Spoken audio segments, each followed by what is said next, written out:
ఏపీలో భూ ఆక్రమణలపై deputy CM Pawan Kalyan serious అయ్యారు. భూ కబ్జాదారులు అధికారులపై సంచలన ట్వీట్ చేశారు పవన్ కళ్యాణ్. రాష్ట్రంలోని దేవాలయ, రెవెన్యూ, పంచాయతీ భూముల ఆక్రమణపై ఫోకస్ పెట్టబోతున్నారు. ప్రభుత్వ భూములను ఆక్రమిస్తే సహించేది లేదంటూ పవన్ సీరియస్ అయ్యారు. వందల సంఖ్యలో ఫిర్యాదులు వస్తున్నాయన్నారు పవన్. ఏపీలోకి కలెక్టర్లు, ఎస్పీలు భూ ఆక్రమణలపై ఫోకస్ పెట్టాలంటూ సూచించారు.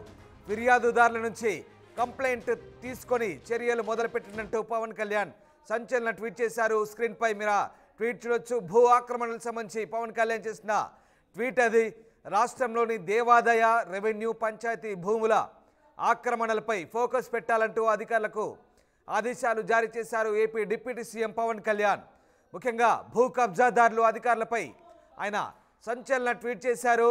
ప్రధానంగా రెవెన్యూ విభాగం, అలాగే పంచాయతీ డిపార్ట్మెంట్, ఇక దేవాలయ శాఖకు సంబంధించినటువంటి భూములు, ఎండోమెంట్ భూములు, రెవెన్యూ ల్యాండ్స్, అలాగే పిఆర్ డిపార్ట్మెంట్ సంబంధించినటువంటి ల్యాండ్స్ ఆక్రమణలపై ఫోకస్ పెట్టాలంటూ ఆయన కలెక్టర్లకు, ఎస్పీలకు ఆదేశాలు జారీ చేశారు. ప్రభుత్వ భూములను ఆక్రమిస్తే సహించేది లేదంటూ పవన్ కళ్యాణ్ ట్వీట్ చేశారు. పవన్ కళ్యాణ్ చేసిన ట్వీట్ ఒక్కసారి చూడొచ్చు మనము. ఇక ఎట్టి పరిస్థితుల్లో సహించేది లేదంటూ పవన్ కళ్యాణ్ హెచ్చరిస్తున్నారు. వందల సంఖ్యలో ఫిర్యాదులు వస్తున్నాయంటూ పవన్ ఈ ట్వీట్లో పేర్కొన్నారు. ఏపీలో కలెక్టర్లు, ఎస్పీలు భూ ఆక్రమణలపై ఫోకస్ పెట్టాలంటూ పవన్ కళ్యాణ్ ఈ ట్వీట్ ద్వారా అధికారులకు సూచించిన పరిస్థితి కనబడుతోంది. ఫిర్యాదుదారుల నుంచి కంప్లైంట్ తీసుకొని చర్యలు మొదలుపెట్టమంటూ పవన్ కళ్యాణ్ ట్వీట్ సారాంశం. ఎస్, మా కరెస్పాండెంట్ కృష్ణమోహన్ జైన్ అవుతున్నారు. కృష్ణమోహన్, ఏపీలో భూ ఆక్రమణలపై డిప్యూటీ సీఎం పవన్ కళ్యాణ్ సీరియస్గా ఫోకస్ చేసినట్టుగా తెలుస్తుంది. ముఖ్యంగా ట్విట్టర్లో ఆయన చేసిన కామెంట్స్ ఇప్పుడు సంచలనం రేపుతున్నాయి. ఎస్పీలు, అలాగే కలెక్టర్లు, ముఖ్యంగా ఎండోమెంట్, అలాగే రెవెన్యూ, పిఆర్ ల్యాండ్స్ను సంరక్షించాలంటూ ఆయన చేసిన ట్వీట్ ఎలాంటి చర్చకు దారితీస్తుంది? పవన్ కళ్యాణ్ అధికారులకు ఎలాంటి ఆదేశాలు జారీ చేశారు?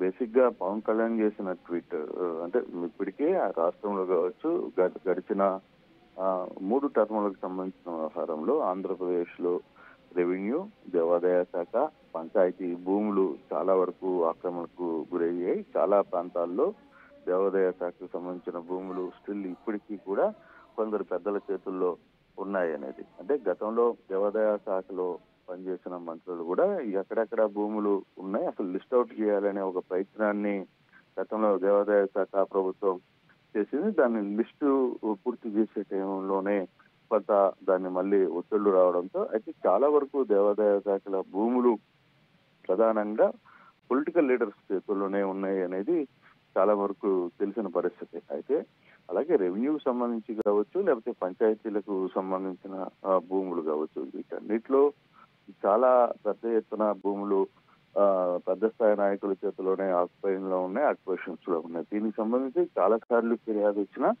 ప్రభుత్వాలు, అప్పుడున్న ప్రభుత్వాలు కావచ్చు, ఇప్పుడు నడుస్తున్న ప్రభుత్వాలు కావచ్చు, వాటి మీద పెద్దగా ఫోకస్ చేయలేకపోవడం పవన్ కళ్యాణ్ ని కొంత కదిలించినట్టుగా కనిపిస్తోంది. ఈ నేపథ్యంలో ఆయన ట్వీట్ చేసిన పరిస్థితి అయితే ఉంది. ఇప్పటికే చాలా ఫిర్యాదులు వస్తున్నాయి. పంచాయతీరాజ్ కావచ్చు, రెవెన్యూ కావచ్చు, దేవాదాయ శాఖ. ఓకే, దేవాదాయ శాఖ అంటే ఆయన శాఖ కాదు, అది మంత్రి ఆనం రామనారాయణ రెడ్డికి సంబంధించిన శాఖ కాబట్టి ఆయన దాని మీద ప్రస్తావన చేయాలి. ఇప్పుడు రెవెన్యూ అనేది అనగాన సత్యప్రసాద్కి సంబంధించిన పరిస్థితి, పంచాయతీరాజ్ మాత్రమే ఆయన శాఖలో ఉన్న పరిస్థితి. అంటే ఇప్పుడు ఇద్దరు మంత్రులకి ఆయన ఒక సూచన చేసినట్టుగానే అర్థమవుతుంది. డిప్యూటీ సీఎం స్థాయిలో పంచాయతీ మంత్రికి, అలాగే రెవెన్యూ మంత్రికి, అలాగే దేవాదాయ శాఖ మంత్రి ఇద్దరికి ఆయన సూచించారు. అయితే దీని మీద చాలా ఫిర్యాదులు వస్తున్నాయి కాబట్టి వీటి మీద ప్రభుత్వాల్లో అంటే జిల్లాలో పనిచేస్తున్న ఎస్పీలు కావచ్చు, కలెక్టర్లు కావచ్చు, వీటి మీద దృష్టి పెట్టాల్సిన పరిస్థితి ఉంది. కొంత సీరియస్ గానే వ్యవహారాన్ని నడిచే పరిస్థితి ఉంది. అయితే ఇది టిట్ వరకు పరిమితం అవుతుందా, లేదు నిజంగానే ఆక్యుపైడ్కి సంబంధించిన లెక్కలు బయటకు వస్తాయా? ఇప్పుడు చాలా వరకు కొంత ప్రభుత్వం దగ్గర కొంత లెక్కలు ఉన్నాయి. కొన్ని పార్టీలకు సంబంధించిన కీలక నేతలు కొన్ని వందల ఎకరాల దేవాదాయ శాఖల భూములు తమ ఆధీనంలో ఉంచుకున్న పరిస్థితులు చాలా వరకు ఉన్నాయి. అలాగే రెవెన్యూకు సంబంధించిన భూములు కావచ్చు, పంచాయతీకి సంబంధించి దీంట్లో కేవలం ఒక పార్టీ నాయకులకు సంబంధించిన ఫోకస్ పెడతారా, లేదు అంతా రాజకీయ పార్టీ నాయకులు అంటే ఆల్ పార్టీలో ఉన్న లీడర్స్, బేసిక్ గా రాజకీయ నాయకులు తమ అధికారంలో ఏ పార్టీ అధికారంలో ఉంటే ఈ భూముల కోసమనో లేకపోతే ఇంకోటి కోసమనో తిరిగి వాళ్ళు ఆ పార్టీలో చేరి అక్కడ కాపాడుకునే తమ భూముల్ని కాపాడుకునే ప్రయత్నాలు చేస్తున్నారు. ఆ దిశలో ఇప్పుడు ఈ వ్యవహారాన్ని ఇప్పుడైతే పవన్ కళ్యాణ్ ఈ తేనె చుట్టను కదిలిచ్చారనేదే చెప్పాలి. ఈ తేనె చుట్ట ఎంత దూరం వెళ్తుంది, నిజంగానే పవన్ కళ్యాణ్ చెప్పినట్టుగా ఇది ముందుకు వెళ్తుందా లేదు? గతంలో కూడా పవన్ కళ్యాణ్ హోంశాఖ వ్యవహారంలో కూడా తలదూర్చారు. తర్వాత అది సజ్జమణికి ప్రయత్నం ఆయనే చేశారు. తిరిగి ఆయనే హోంశాఖ అద్భుతంగా పనిచేస్తుంది అని చెప్పి ట్వీట్ చేసిన పరిస్థితి. సో పవన్ కళ్యాణ్ మరి ఆయనకు గుర్తొచ్చినప్పుడు ఈ వ్యవహారం నడుపుతున్నారు, తర్వాత మళ్ళీ దాన్ని సైలెంట్ చేసేస్తున్నారు అనే ఒక చర్చ పెద్ద ఎత్తున పార్టీలో కూడా నడుస్తుంది. టీడీపీలో చాలా మంది సీనియర్లకి ఆయన నిద్ర లేచినప్పుడే ఈ వ్యవహారాలను గుర్తుకొస్తాయి, తర్వాత మిగతా పట్టించుకోవట్లేదు అనేది. సో ఓకే, ఇప్పటి వరకు కూడా పవన్ కళ్యాణ్ సంబంధించిన హోంశాఖ వ్యవహారంలో కావచ్చు, దేవాదాయ శాఖ వ్యవహారంలో కావచ్చు, రెవెన్యూ శాఖ వ్యవహారంలో, తన సొంత శాఖ పంచాయతీ వ్యవహారంలో, వీటన్నిటిలో కూడా వ్యవహారాన్ని ఇప్పుడు గతంలో హోంశాఖలో కదిలిచ్చారు. ఇప్పుడు ఈ 3 శాఖలకు సంబంధించి ఏ విధంగా ముందుకు వెళ్తుంది, నిజంగానే ఆ భూములు కానీ తిరిగి భూములకు ఆక్యుపై చేస్తే వెళ్ళనుకోండి, అది నిజంగానే ఆయన క్రెడిట్ పవన్ కళ్యాణ్కి వచ్చే పరిస్థితి అయితే ఉంది. దాని మీద ఏమైనా మీటింగ్ పెడతారా అధికారులతో సంబంధించి?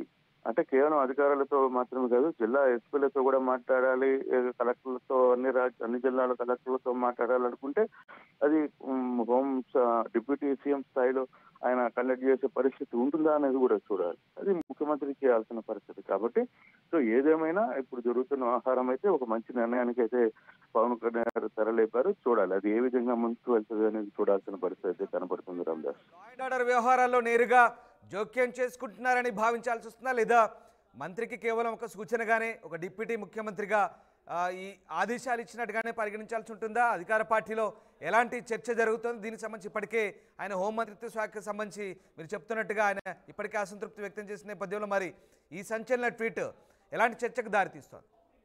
కొంత డిస్కషన్ అయితే నడుస్తూనే ఉంది. అయితే బహిరంగంగా మంత్రులు కావచ్చు, లేకపోతే ఎవరు దాని మీద మాట్లాడలేకపోయినా ఒక పెద్ద మనిషి డిప్యూటీ సీఎం హోదాలో మాకు పెద్దవారు కాబట్టి ఆయన తమ శాఖల్ని మా ఇతర శాఖల్లో జోక్యం చేసుకుంటున్నారు, ఇతర శాఖల్ని చూస్తున్నారనే ఒక చర్చ బాహాటంగా మంత్రులు చెప్తున్నా, కానీ అంతర్గతంగా మాత్రం కొంత డిస్కషన్ అయితే చాలా సీరియస్ గానే నడుస్తుంది. మందకృష్ణ మాదిగ లాంటి